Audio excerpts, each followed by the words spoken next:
Hey guys, what's up, and welcome to your favorite nightlife and dance music show, the BrkThru Podcast. Now, to be honest, I'm sick and tired of this lockdown. It's been way too long. Someone open the club, someone open the bars. Let's get back to business. But if you're listening to this, I'm pretty sure you're safe, you're at home. So please stay in touch through online medium and all of that stuff, but don't get out of your house. Another week has passed by, and as usual, I'm back again. And today I'm back with a bang because I have a huge guest. I have a techno heavyweight. So today we have Tuhin Mehta with us on the podcast. Welcome, Tuhin. Hey, thank you for having me. Happy to be here. Very excited to have you on board because you've been kind of an inspiration for us, for everyone who's got something or the other to do with the underground scene. We've all looked up to you, and you've constantly been delivering, no matter how many years you've been in the scene. Absolute inspiration. Really, really honored to have you in the podcast. Thank you. That means a lot to me. So, how's it going? What's up? We're in a very, very strange time right now. How are you coping up? You're so used to traveling. So, what are you doing nowadays? I know it's really difficult, actually, to be honest. The first few.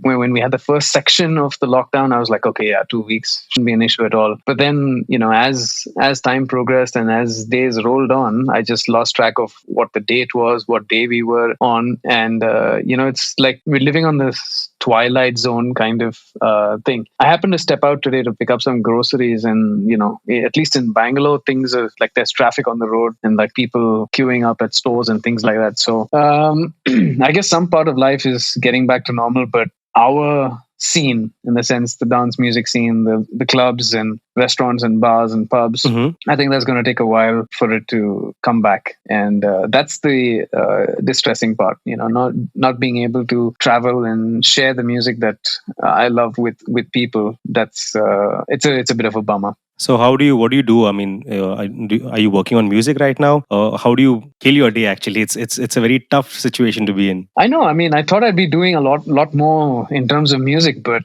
quite honestly, it's been the other way around. I mean, you wake up in the morning and then you have housework.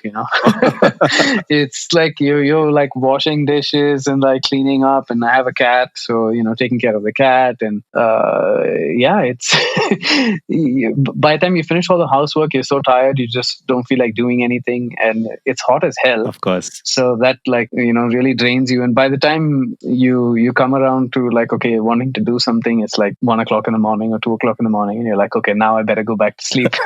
Yeah, but I've been doing a couple of live streams every now and then. I have another one coming up this Friday. So of course.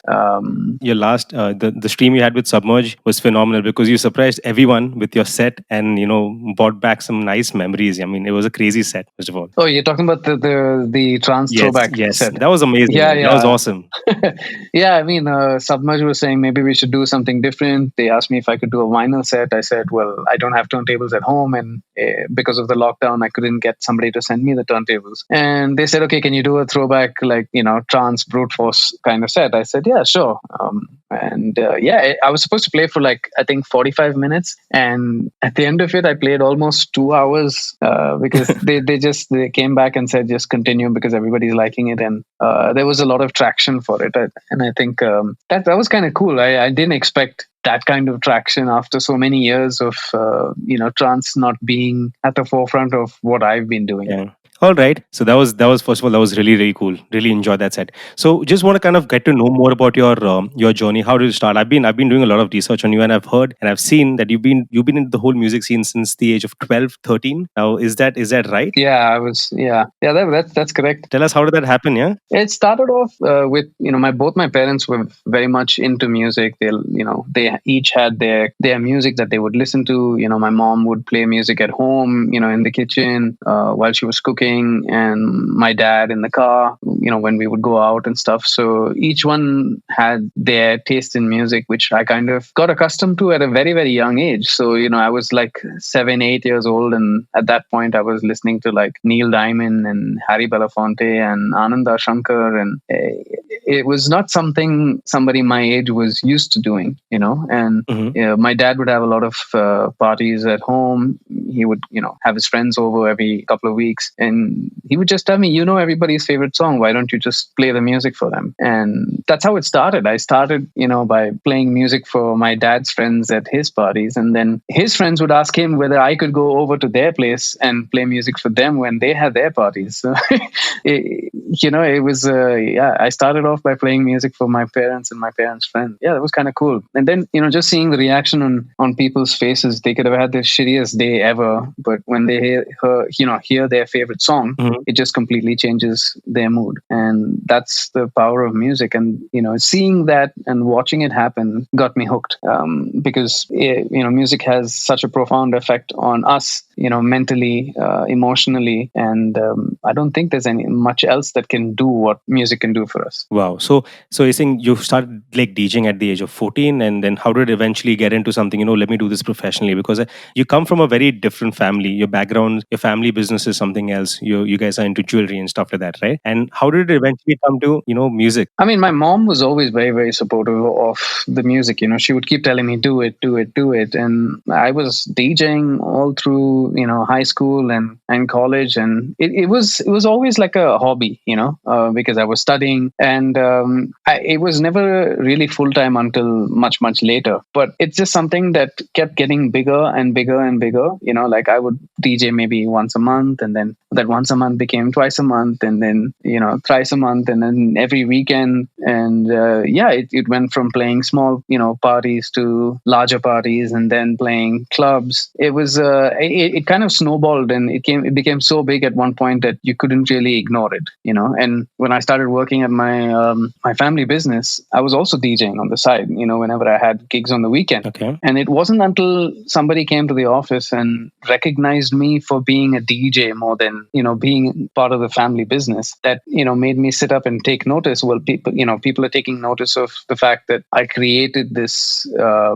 don't know how to call it, but I created this space that people were able to recognize me without having to rely on my family name or, the fact that I was part of the jewelry business or anything like that. I became my own person, and people got to know me for who I am, as a DJ as well. Wow. So I've also heard that at a very young age, at about 13, 14, you used to host your own afternoon parties. I mean, this is back in the day, between 1 to 5 o'clock, you used to host your own parties. And I've been told that you used to cover the wall with carpets and with, curtains to make sure no one's intruding. And you were very strict about your guests. You only had couple entries at the age of 14. Yeah, I mean, it was just a thing that we growing up, we never really had our own space. There was no concept of like going to a pub or a club or anything like that. So that's when we got to have a good time, was have our own parties. And the whole couples thing, it just happened to be that way. It at least in India, it's always better when the ratio is 50-50. You have less fights that way. Talking about fights, I've heard you used to have fights with your brother Rohan. Yeah. He mentioned saying that he tried once peeping in what's going on. It's pretty odd that these kids are doing their own thing, and he once peeped in and you had a huge fight, a massive fight. Yeah. Yeah, I mean, growing up, we had lots and lots of fights. Things have changed now. We're much, much older. But yeah, I mean, I guess that's part of growing up, older brother, younger brother kind of, power tussle and things like that. Yeah, he was never allowed into our parties because he was just not, he was not in our age group. But it's funny. I mean, I didn't really think of it until you mentioned it. But yeah, that did happen. So that's the point. I want to take you down memory lane, get you through all of those old, fresh memory, get those memories back fresh into your head right now. We have a lot of time to think over it. So, Tuhin, if you could just tell me, what was your first ever club gig? And if you could just tell us where were you playing, what was the experience, and what was the feeling of satisfying close to about 100 people? Oh man, I don't remember which club it was, but I know it was in Chennai. Okay. There were only a few at that point in time, but it was something that was very fluid. I was very young. Yeah. Most of the other teachers were much, much older than me. So most of them never really took me seriously. They were like, oh, he's a kid and what does he know kind of thing. So I remember they would always give me this slot at 2 in the morning to play, so I was known as the 2 a.m. boy, because back then, if you went to a club or a disco, as they would call it, the music would change from, early in the night to later at night. You play all kinds of music, all kinds of genres. And at 2 a.m., that's when you would have like 45 minutes of love songs, like ballads and like people slow dancing and stuff like that. And that's what they would make me play, because they weren't sure whether I would be able to handle up-tempo music. So I became known as a 2 a.m. boy who would come in and play this, and it sort of like progressed from there. And Yeah, because I also had this affinity towards electronic music, listening to Ananda Shankar at a very young age. I got Hmm. into the harder side of music personally quite quickly, and although I never got to play it at clubs and venues as often as I would like, that was definitely the kind of foundation I had with dance music and DJing. Okay. So, yeah, so the whole love songs angle was it's quite a like curveball, like even when people sit in my car today, there's hardly any dance music in my car. I'm listening to lots of country, lots of power ballads, lots of like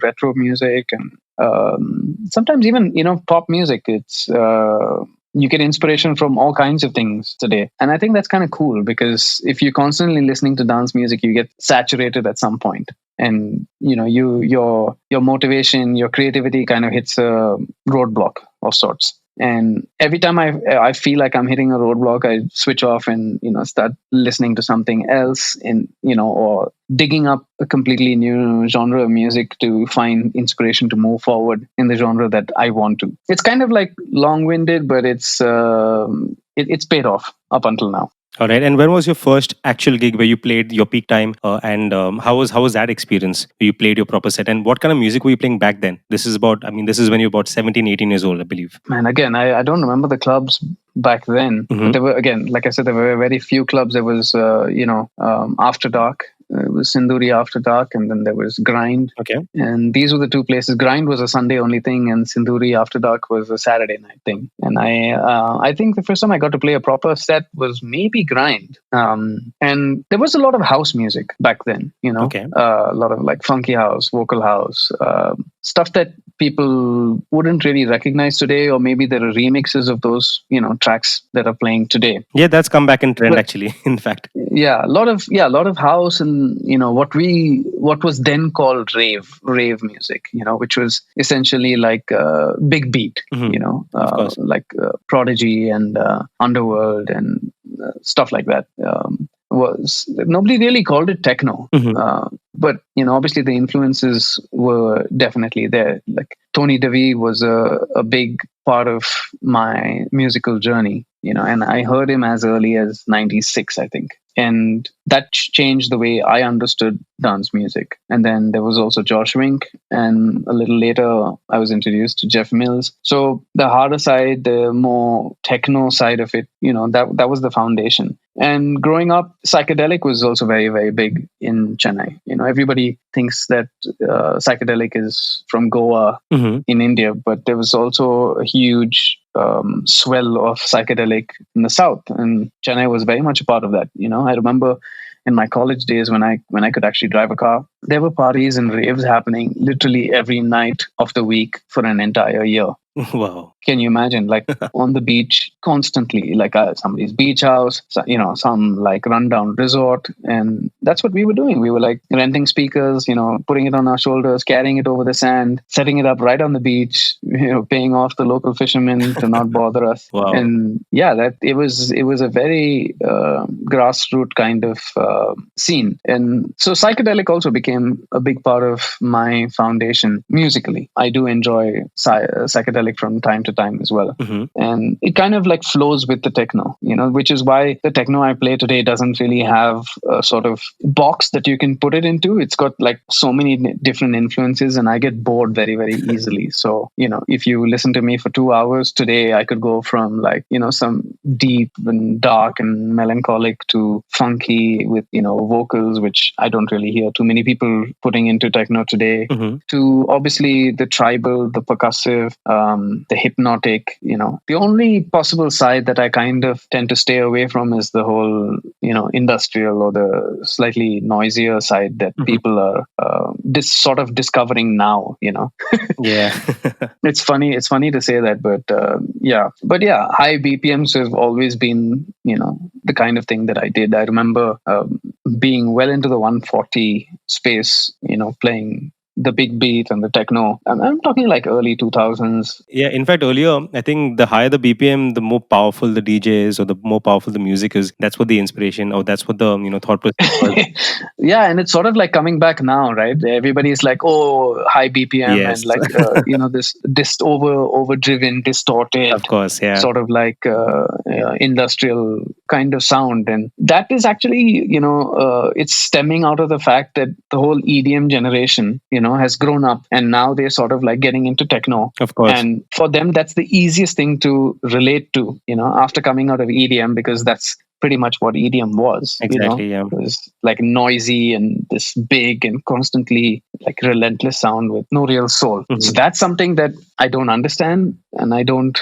It doesn't do anything for me. But what I try to do is, give people a completely different journey with this sort of like hypnotic, groovy space that I'm in. I'm still playing high BPM. It's just that you don't realize it because things are not overdriven or in your face. There's a lot of subtlety with the kind of track selection that I have.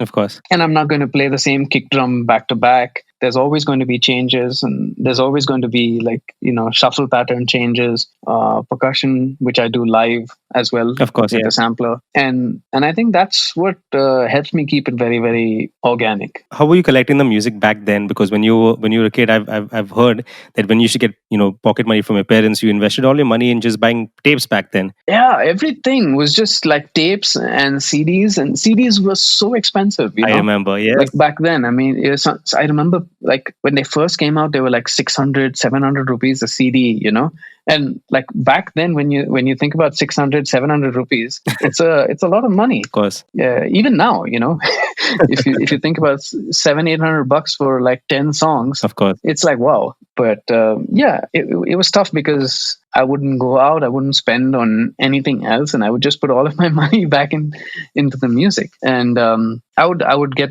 made fun of because I would do that, and like, oh, you're going to be a DJ, and I did it because I actually loved the music, and that's all I was in it for. I remember with you, Tuhin, I mean, a couple of years back, and you've got this persona. You're so technical. Your music, your song selection, your mixing, everything is so perfect. I remember the only time I've actually been intimidated on stage when I'm performing is I was playing 2 years ago. I was playing in Goa, and I think you were supposed to be playing after us, or probably 2 slots after our set. Okay. And you came in a bit early. Yeah, I always come in early.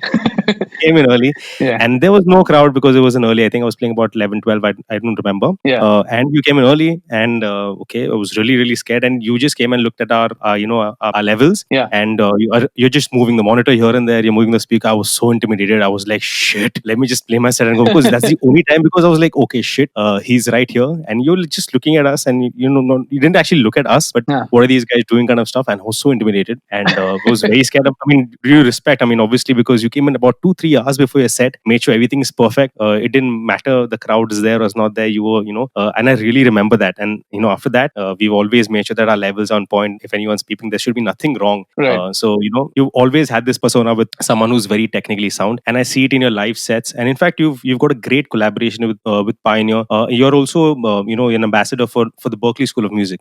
How did Pioneer come into existence? How did it happen? If you could just tell us, how did you guys connect? Yeah, firstly, I mean, just going back to what you said, like I was not like trying to intimidate you, but I understand what you're saying. It's just something that for me, I've always been somebody who wants everything in the right place at the right time.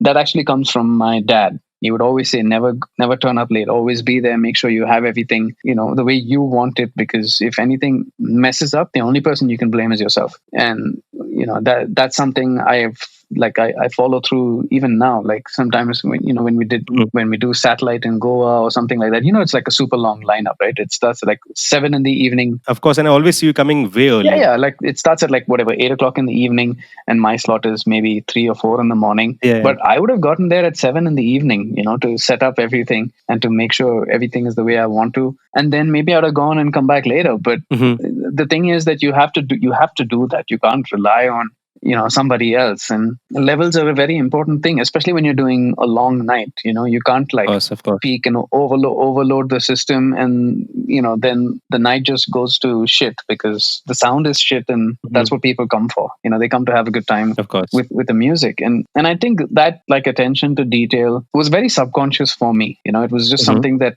I did because of the way my dad brought me up. And with Pioneer, it was like a very freaky thing. I would do you've heard of the Palm show that happens every year, right, in Bombay? Yes, of course. Yeah, so I was part of Palm. I mean, I've been part of Palm for many, many years. I think, I don't know, I've lost track.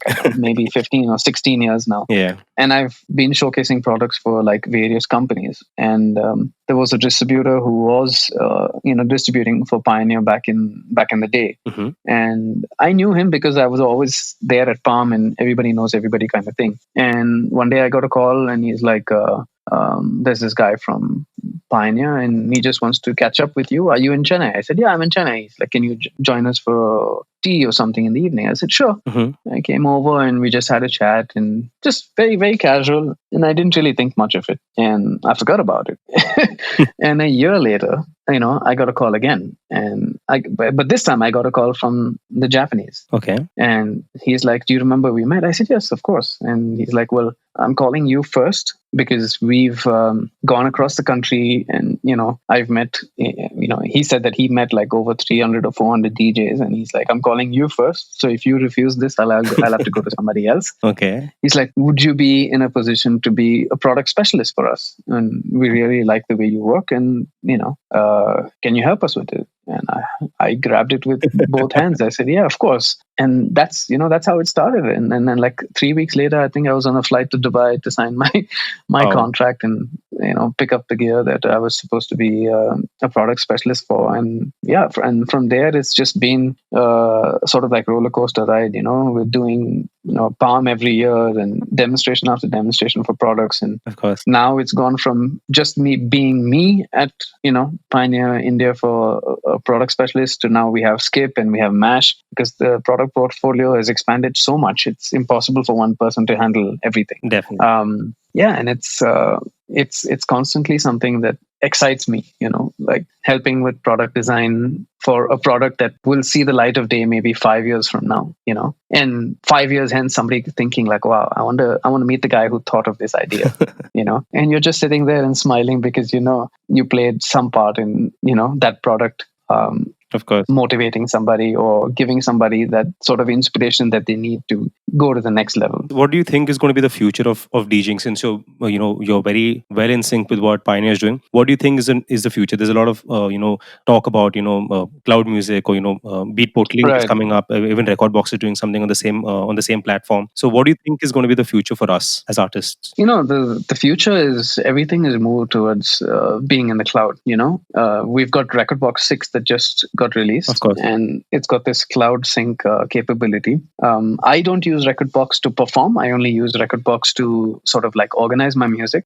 But even in that space, it's such a welcome update, I should say. Of course, because it now allows me to have, like, I have a desktop right now. I also have a laptop, and I also have a phone and my iPad. Okay. What Recordbox allows me to do now is to set up my database on, let's say, my laptop.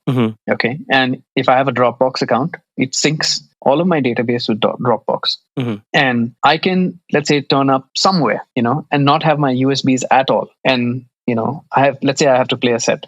I can turn on my phone, log into my account, and pull all of my database, which is from the cloud, onto my device. Go to a gig, just plug the phone in, and I'm ready to go, which is crazy because you don't have to worry about carrying your USB or anything anymore because everything gets pushed to the cloud and you have access to it anywhere. In the earlier day, I would have to export it physically to my phone, remember to carry it, remember to sync everything. If I had a second computer, I would have to have a second account altogether, and I couldn't share the, libraries. But now it's so easy. But with like Beatport Link, I was reading yesterday for like, especially with mobile DJs or like, open format DJs, it's such a cool thing because you don't have to buy the music all the time. Yeah. If you have a decent internet connection where when you're playing, you can just grab it straight off Beatport. They're also giving offline services. So I think about 100 or 200 songs you can use them Yeah. offline. So that's okay. That's something great as well. Yeah. Yeah, but like let's say you're waiting for a song that's going to release and you don't have it on the day that you're prepping your playlist or whatever. But the day at your gig is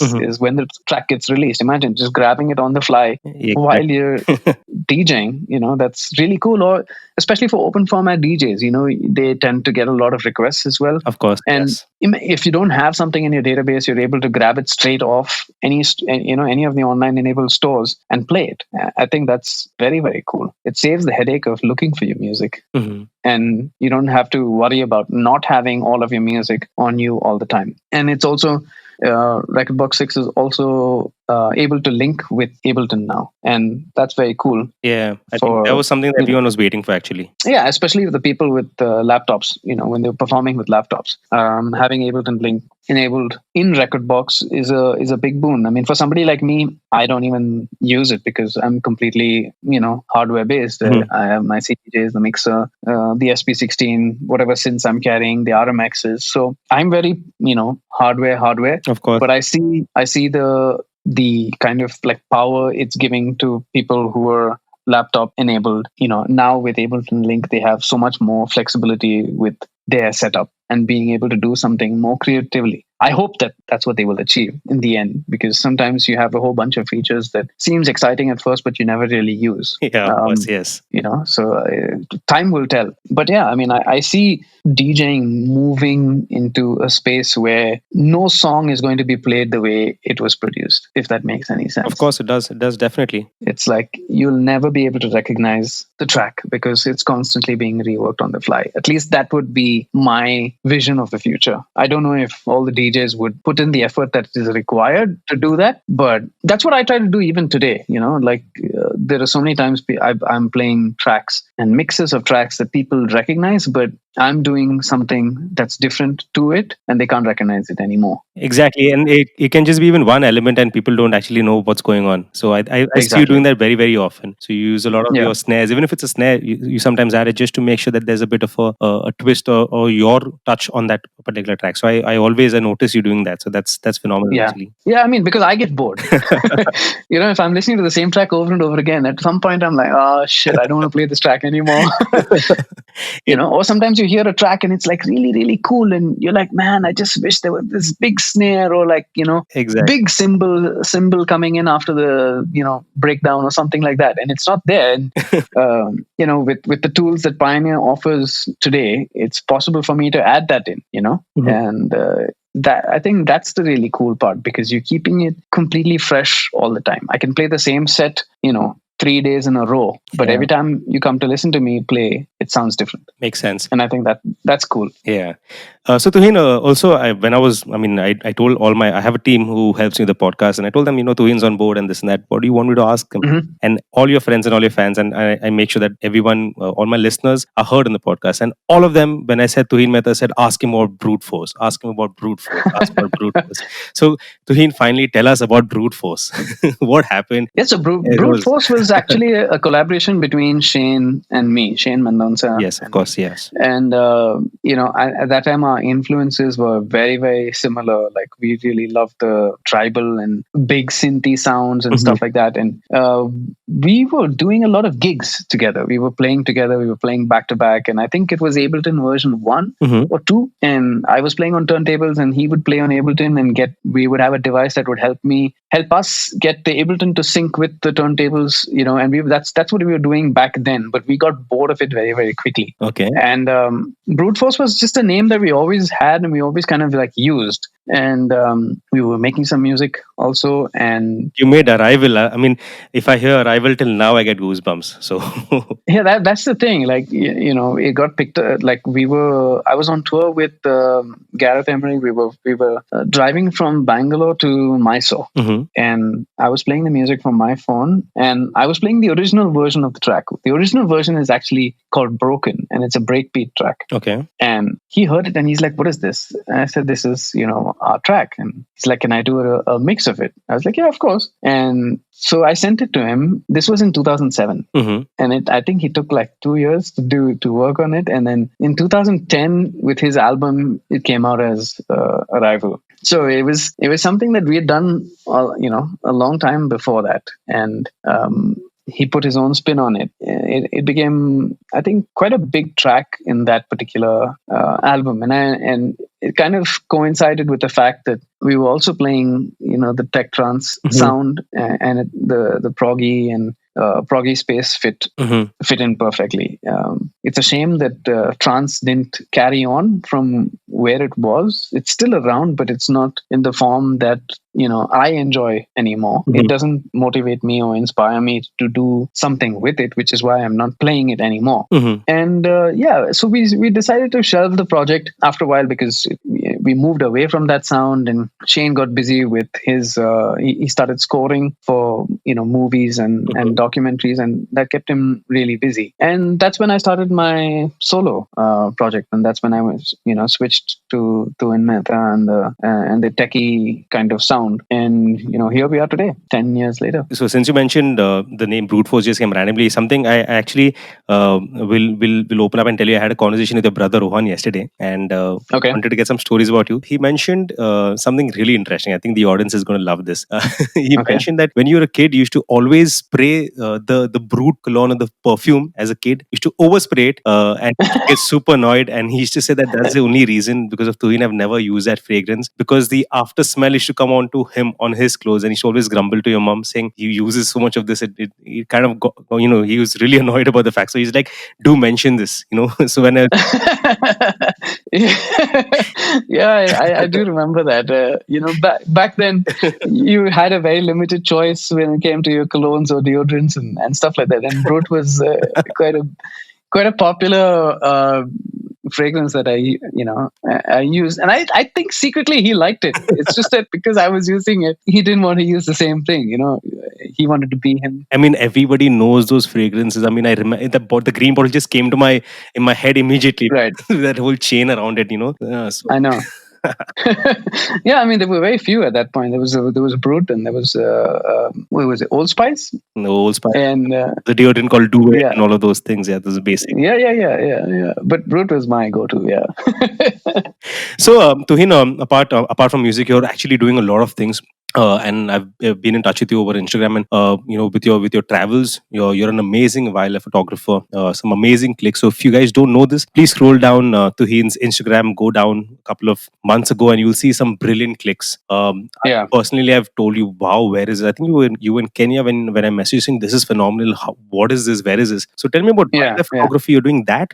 You're also I recently saw a picture where you were on a racetrack on a go-kart and racing. You're all over the place. What all are you doing, man?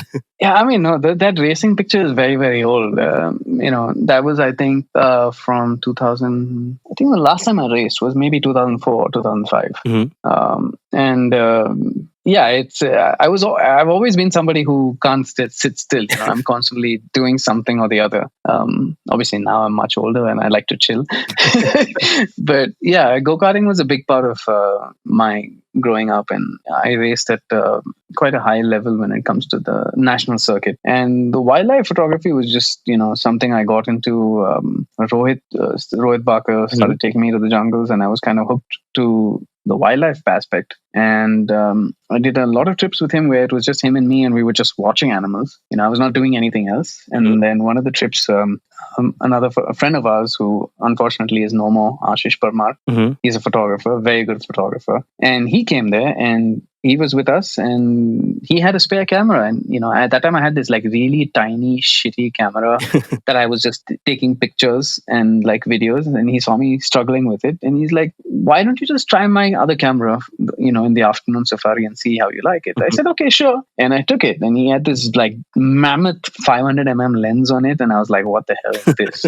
And we went out on safari, and I took a picture of this leopard crossing this dirt path. And then I looked at the picture after we got back, and I was hooked. I was hooked to capturing, images and wildlife. And it's just something that captivated me. It helped me get away from mundane life that we face in cities. And I just started doing it as often as I could. And I think that the last time you asked me was my last trip, actually, my last wildlife trip, and that was to Kenya. And unfortunately, after I came back, I met with this bad accident where I'd broken my leg. Yeah, and since then I haven't really been able to get back into the swing of things. And to add to that, Ashish passed away a couple of months ago, and that's kind of been a bummer because that's what we used to do.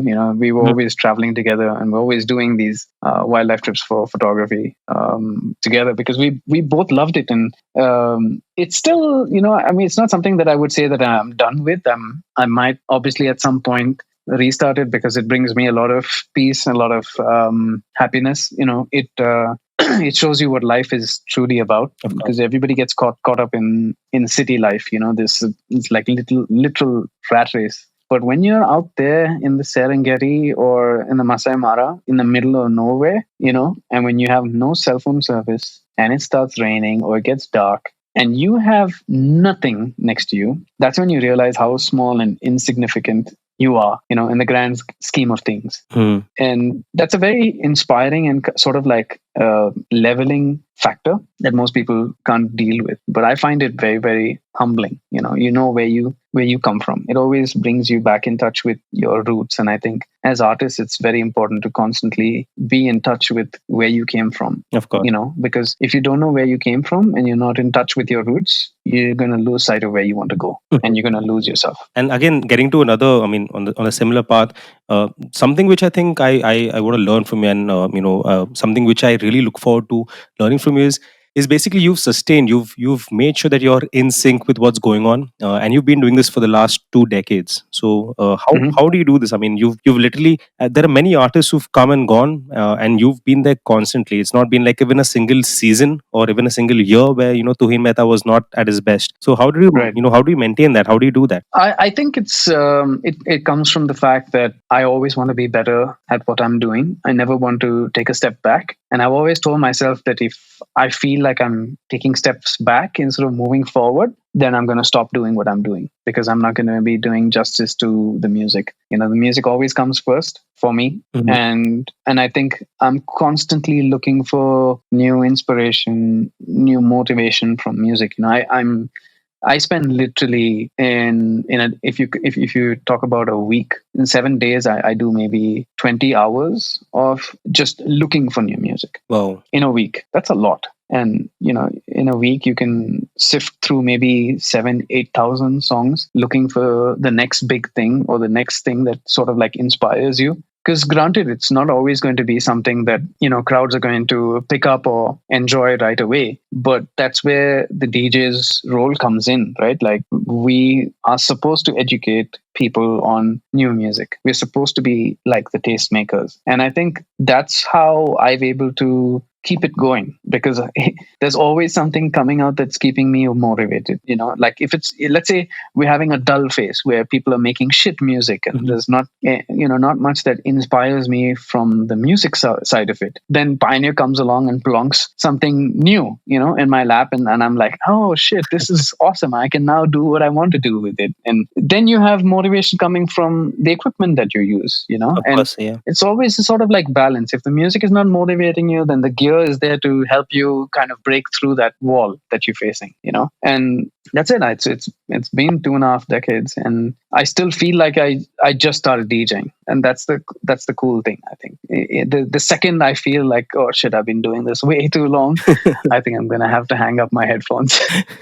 You've always been an inspiration for us. For us, the big DJs, the international DJs are great. They're fine. It's good to see them and watch them. But for me and for us personally, we look up to a lot of artists within our country. So it's Ivan, it's you, Sanjay Datta. All of these guys, you guys have been kind of our inspiration. And I've noticed that you're one of the main inspirations. And in fact, even mine is Jeff Mills. I think you're lucky enough to go meet him at ADE. I saw a couple of pictures. Yeah. So how was that experience? What was the feeling of meeting him, and what conversations did we have? That was just surreal. It was a very, very short conversation. He was talking, he was doing this major panel where he was breaking down some orchestral stuff that he was working on. And there were so many people who were waiting to meet him. And I remember that he was also going to play the same night. It was raining, and I knew I had to get back to the hotel, change, and then get to the venue. So I was just waiting for him to finish. The second he finished, I darted down the stairs to meet him, and I told him I can't even remember what I said. I was just so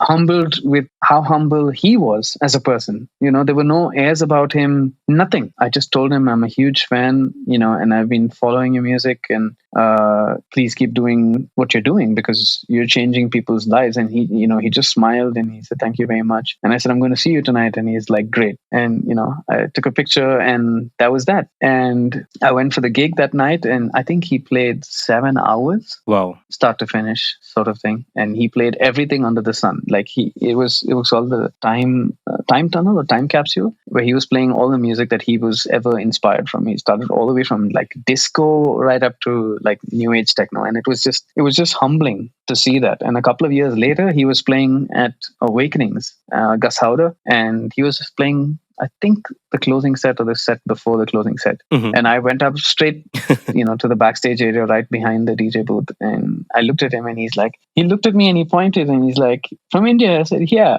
And he said this big smile on his face. And he's like, I hope you have a good time. And I said, well, you're here. I'm going to have a good time. And I just stood right behind him while he was, was playing. It was very few DJs or artists excite me in that respect, where I want to watch them. Of course. I was, very lucky to also be opening for Josh Wink last year in Delhi. And I just spent the whole day with him, and we were just like talking so much. And again, he's such a humble and down-to-earth person. And I think that's what makes him such a brilliant DJ, because he is putting in all the hard work and more, Mm-hmm. And we had this after party after the main event, and he just didn't want to get off the console. There were like hardly like 20 people, and it was in a basement. It was like hot and sweaty. I couldn't breathe. It was so hot in there. And he just took his t-shirt off, and he was like literally just in his vest, and he was just playing, and he was having a blast. And I was like, you know what, this is what the scene requires. This is what people need to see, where we have these like superstar living legends who are just normal people with an abnormal love for music, and that's what inspires me. People like him, people like Jeff Mills.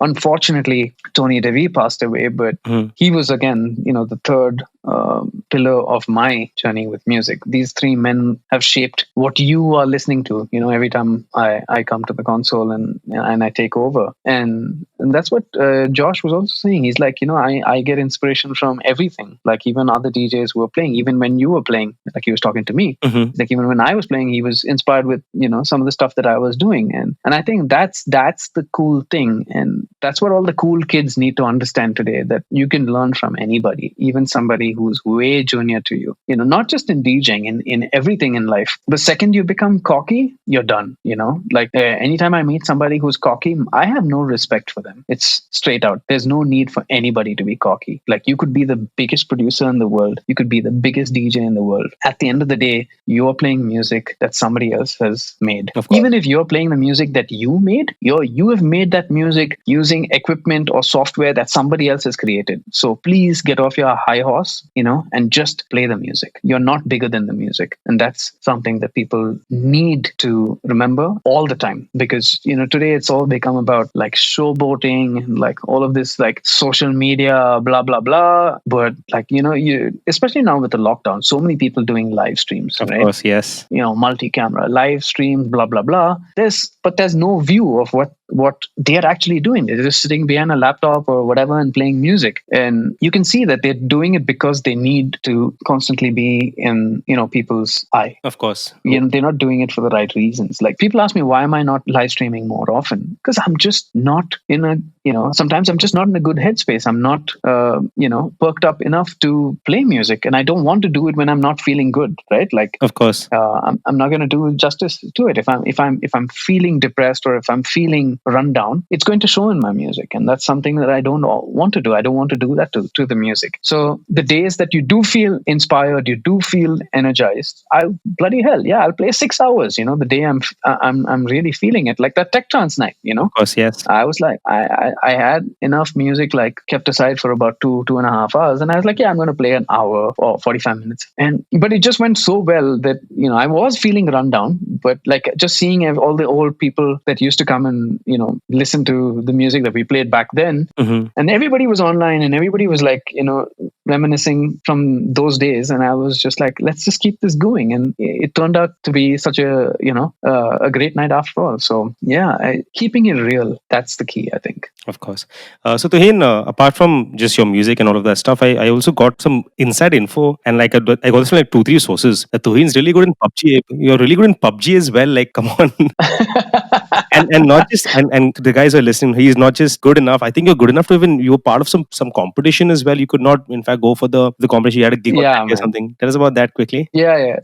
Like, so so when I broke my leg and I was basically homebound, right? And just like bored out of my skull, looking at the four walls of my hall, and my TV was not working at that time, and I had to wait to get a new TV and stuff. And then I was like, shit, I need to game, because I just can't, I couldn't keep my laptop on my lap and work, because my leg would start to hurt in like 15 minutes. So I couldn't work on music. I couldn't do anything. And I was like, I need to get an Xbox. I need to start gaming. And that's what I did. I got a TV and I got an Xbox and I started gaming. And one day I saw this like video on YouTube of this guy playing this war game. And I love war games. And I was like, hey, what the heck is this? And then I looked it up and it says Players Unknown Battleground. I was like, wow, this is cool.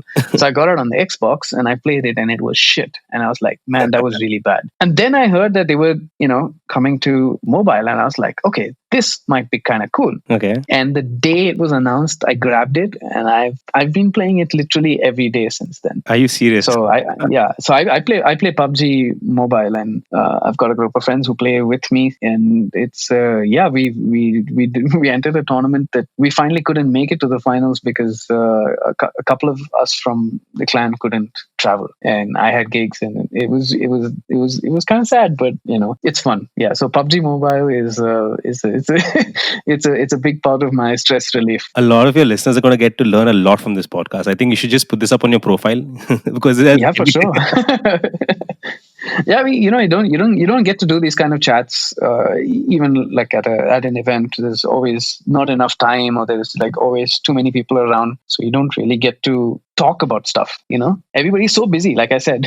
But this lockdown has like really given people so much time I know, to like get on the phone, talk to people they haven't spoken to, and do all of these like new things. So yeah, I think it's I love sharing, so I don't have a problem with it at all. Thanks. So Tuhin, since you also mentioned lockdown once again, something which is very, very serious apart from the fun and jokes, I think there's a huge generation gap between the old timers and the new DJs who are doing it right now. Something I want to talk about very, very seriously is about personal finance. I see a lot of DJs, and especially since most of us have not done a gig for about 2 months now, a couple of us have not probably even got paid from the previous gigs and all that stuff. I'm one of them.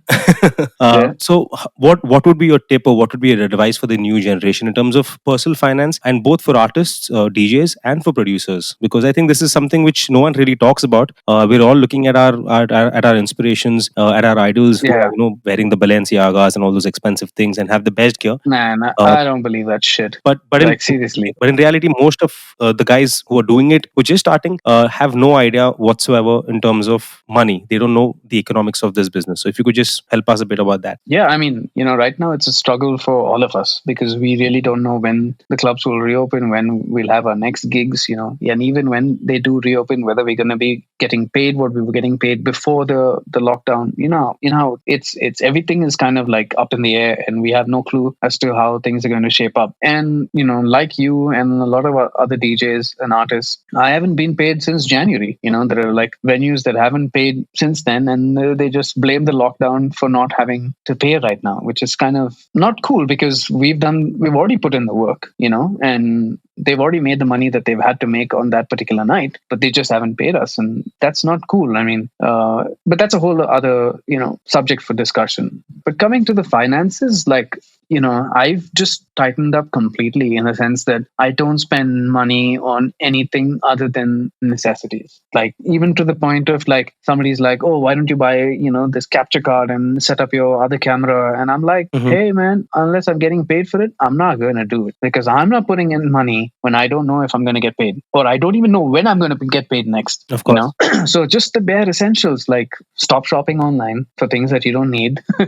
Just plan your groceries. And like, I remember the first week or so when I went to the grocery shopping, I went nuts. I bought all sorts of shit thinking like, I'm going to need it. And then I just ended up with a lot of crap that didn't really get used. So it's been a learning lesson for me as well. And now I know what I need to buy, what I don't need to buy. And pretty much that's it. Like, you just have to batten down your hatches and wait this one out. Yes, there are a lot of online services that are now going to say that, people can pay to watch your live stream. I'm waiting for all of that to actually start to kick in. Then maybe, we could start getting paid for what we're doing. Obviously, the experience is not the same, going live and not having the audience in front of you and the interaction and all of that. But hey, money is money at the end of the day, so if you're going to get paid for what you're doing, great. Then you can go ahead and like earmark expenses. But until then, honestly, just don't spend money if you don't need to. Of course. Those shoes or those clothes or whatever, they can really wait. Mhm. It's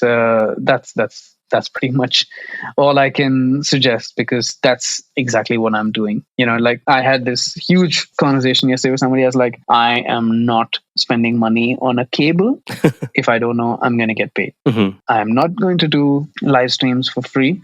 Why should I do live streams for free when somebody else is getting the benefit? Of course, yes. They're getting exposure. Brands are getting exposure. They're like, oh, you get exposure. No, you don't. Like, I've done live streams for a couple of other handles, and I've had more interaction on my handle than any of the other handles. Mhm. So that just doesn't make sense to me anymore. And at the end of the day, all of us need to, put our feet down together and say, no, you pay us. We're doing something, you pay us. Very, very simple. Like, you can't go to the vegetable store and say, yeah, I'm just going to take this, but, I'll tell them that you have these vegetables. Maybe they will all come and buy. Is he going to agree? No, he's not. So why should we as artists agree to that? Simple. Okay, makes sense. So Tuhin, we're almost done with the podcast. It's been great having you, and you've actually shared a lot of knowledge. Before we, get done with the podcast, if you could just give the new listeners. A lot of my listeners are the new DJs who probably just picked up the console about a couple of months or couple of years back. Right. 2 or 3 tips, really quickly, if you could just share with the audience. That's going to help us a lot, actually, in the long run. Tips when it comes to DJing, you mean? Anything, as an artist as a whole, as a DJ, as a producer, anything that you think will help us actually. The most important thing is, like I said, to never forget where you came from. Remember your roots. Don't be embarrassed of your roots. I know a lot of people who try to hide their past, Mhm. when it comes to their musical choices or whatever. But we all have a growing path. We all have done various things to get to where we are today. Of course. And there's no reason to be embarrassed by it. So don't hide it, embrace it, because that's who you are today. You are today because of that journey that you took. So never forget your roots. Always stay in touch with your roots, because that is how you're going to be able to get to where you want to go. And, when it comes to, I get asked questions like, how do you decide what genre of music you want to play? You don't, right? You play the music that inspires you. Forget the genres, forget that this is liquid drum and bass, or forget that this is vocal house, or forget that this is like dub techno, or, forget that it is progressive trance. Forget all of that. Does it inspire you? Does it make you happy? If the answer is yes, then play that. That's it.